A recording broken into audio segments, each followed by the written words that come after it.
அறிஞர் தென்கட்சி சுவாமிநாதன் இருந்தாங்க இல்லையா, இன்று ஒரு தகவல். அவரை நான் ரொம்ப வணங்குவேன். ஏன்னா அவரோட 7 ஆண்டுகள் நான் பயணம் பண்ணுவேன்.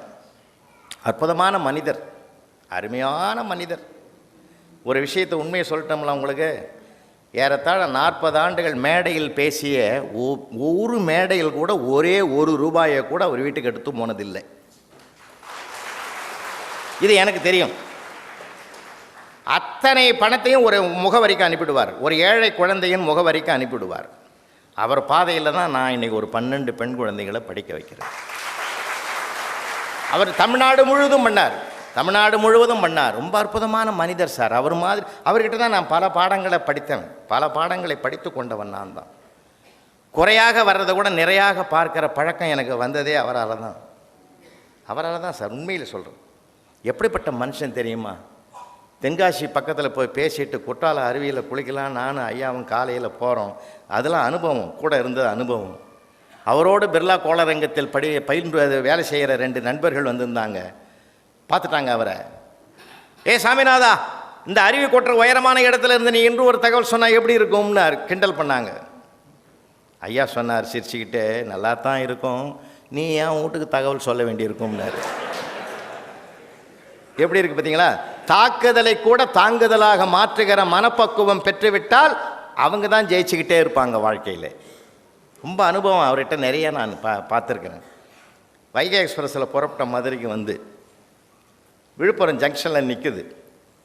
ட்ரெயின் புறப்படுற நேரத்தில் இந்த ஸ்டாலில் மசாலா வடையை கொண்டாந்து கூடையில் வச்சு கொட்டிட்டான். கமன்னு வாசனை வருது. ஐயா சொன்னார், 500,000 செலவு பண்ணாலும் நம்ம வீட்டில் இவ்வளோ வாசனை வரலடா, என்னம்மா செய்யலான்னு தெரியலன்னார். இதை வாங்கிட்டு வரேன். ஏன்னு இறங்கி ஓடி போய் பொட்டலம் கட்டுற பையன் ஒரு 15 வயசு இருக்குது. அவன் கையில் ஒரு ₹20 நோட்டை கொடுத்து சீக்கிரம் கட்டுறா, ட்ரெயினை பிடிக்கணும்னா கலகலன்னு அந்த பையன் சிரித்தான். சார், என்னடா நான் சிரிக்கிற மாதிரி எதுவும் சொல்லலை, ஏன் சிரிக்கிறேன்னா அவனும் வடையை வச்சு எலியை பிடிப்பான், நீ ட்ரெயினையே பிடிக்கணும் சொன்ன பற்றியா, அதை நினச்சி தான் சார் நான் சிரித்தேன்னா. அதை எப்படி மாற்றுறான் பார்த்தீங்களா? அது சிரிக்கிறதுக்கு ஒரு ஹியூமருக்கு காரண காரியமே தேவையில்லை சார். அந்த நயம், அந்த சுவை, அந்த அனுபவம், அதை நம்ம பெற்றுவிட்டாலே போதும். ரொம்ப சந்தோஷமாக இருக்கலாம். நான் அனுபவிச்சது சொல்கிறேன். கிட்டத்தட்ட ஒரு 25 வருஷம் இருக்குது சார். 25 வருஷத்துக்கு முன்னாடி எங்கள் சிட்லப்பாக்கத்தில் லைன்ஸ் கிளப் தலைவர் லைன் சிவகுமார் இருந்தார்.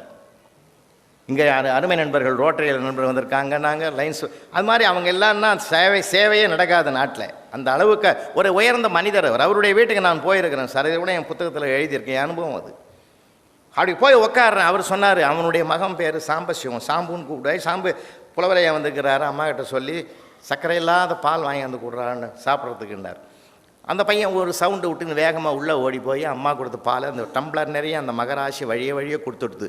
அப்படியே பக்குவமாக தூக்காந்து டம்முன்னு டேபிளில் வச்சான். வச்ச வேகத்தில் அந்த பால் இப்படி ஆடுது, தழும்புது. நான் என்ன பண்ணேன், தழும்புதுன்னு சொல்லியிருக்கணும். அந்த பையன் வச்சுட்டு அப்படி போகும்போது சொன்ன, டே சாம்பு, பால் ஆடுதுன்னு. இல்லை மாமா, அது மாடுதுன்னா.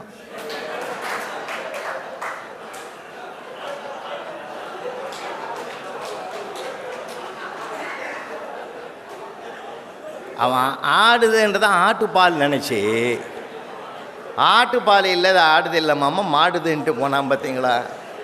நான் நினச்சி மகிழ்ந்தையா. ஒரு சின்ன சொல்லில் இருக்குது சார் சுகம்.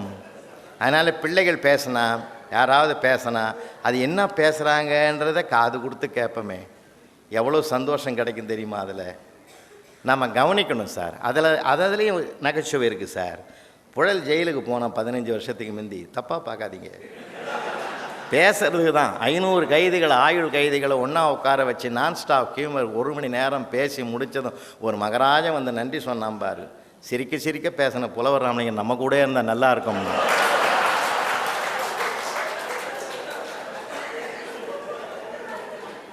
நான் என்ன தப்பாக நினைக்க முடியும்? என்னை புகழ்வதற்கு அவனுக்கு தெரியல, அதுதான் அவனுக்கு எல்லை. அது அவன் ஒரு எல்லையை வச்சுன்னு என்ன சொல்கிறான், என்னை உள்ளே தள்ளணும்னு அவனுக்கு ஆசை இல்லை. நம்ம அதுதான் சொன்னேன், எதிர்மறை சிந்தனை கூடாது, நேர்மறை சிந்தனை வேணும். நேர்மறை சிந்தனையாக வச்சுக்கோமா சார். அதில் இருக்கிற மகிழ்ச்சி மாதிரி உலகத்திலே கிடையாது சார். மகிழ்ச்சியாக இருங்க ஐயா.